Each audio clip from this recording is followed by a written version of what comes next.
So it's Thursday. Yeah, so what? So it means What does that mean? Throwback Thursday. Throwback Thursday. Mark Fisher style. Ah, yeah, okay. So as always, I love stories, right? So Yeah.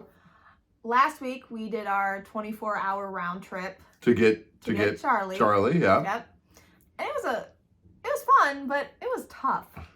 Yeah. That was hard. Like, I think that might be the hardest. 24 hours in the car is kind of tough for you, huh? Yeah. Nonstop. So that was a tough traveling experience for me. You've had to have weirder or harder ones than that, though. Oh. Gosh, and the minute you said that, I have the travel experience from hell. Ooh.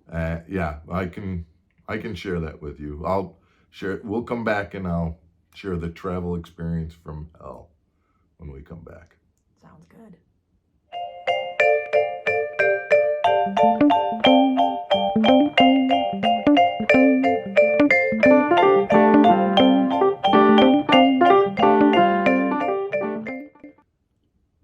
Welcome back to Mark Fisher Outdoors, everybody. I'm Mark Fisher. I'm Megan Fuller. Before we get into the travel experience from hell story, guys, we appreciate you tuning in as always. We appreciate you giving us a little bit of your time. And if you wouldn't mind hitting the like button and the subscribe button if you haven't done so already.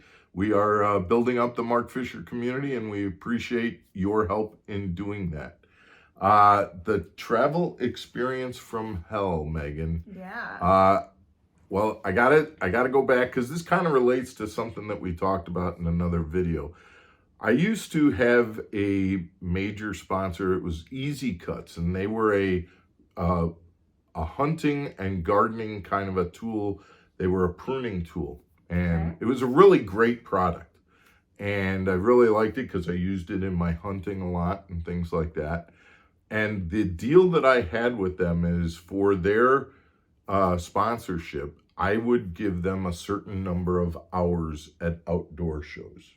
And so I would go to the different outdoor shows and be in their booth and help promote their product. And I would give them a certain number of hours. Well, that meant that I had to travel to wherever these shows were. And it also meant staying in a hotel. Well, I got the call from the owner of the company. He said, "Mark, this time I've got you set up in a nice little bed and breakfast." I like bed and breakfast. Yeah, I don't think that's your thing, though. And it wasn't really my thing, but he certainly sold it.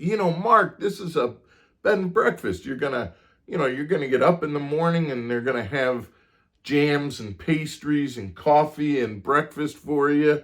And it's going to be like a comfortable kind of cushy kind of setup. And I'm like, okay, I prefer to go into a hotel room, flop on the bed and turn on the TV and, do my thing. But okay, I'll go to a bed and breakfast. So I remember distinctly this was in Indiana. And so I'm driving on I worked the show. So I've worked all day, had to drive there, get set up, work the show, and now it's the evening time, and I'm driving from the show to my first night at my bed and breakfast. And my GPS is taking me, down these farm roads and through cornfields and things like that. And I finally pull up on this gravel road, and the GPS does that. You have arrived at your destination. Megan, I'm at a double wide trailer. I'm not kidding you. I am in front of a double wide trailer. Oh no. And I can tell you that the first thing in my head was Jerry. But I go and knock on the door, and this nice little old lady comes to the door and says, "Oh, you must be Mark from Easy Cuts." And I'm like, "Yes, I am." And so she walks me into her trailer that had cats. And what do you call those? I don't know. I should know this. You knit them, and they're kind of dollies.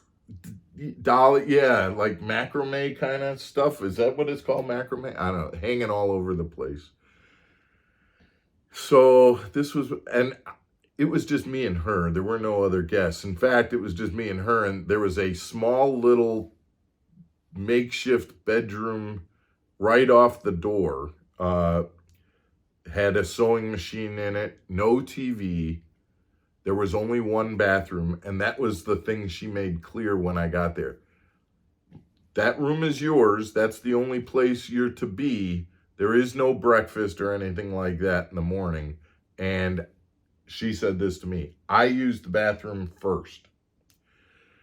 So I got up in the when I got up in the morning, I had to make sure that she had used the bathroom first before I got in there for anything. But I'm telling you, that night, after doing my pleasantries with her and, introducing myself, I went into my room and I basically had 3 hours of sitting on this bed.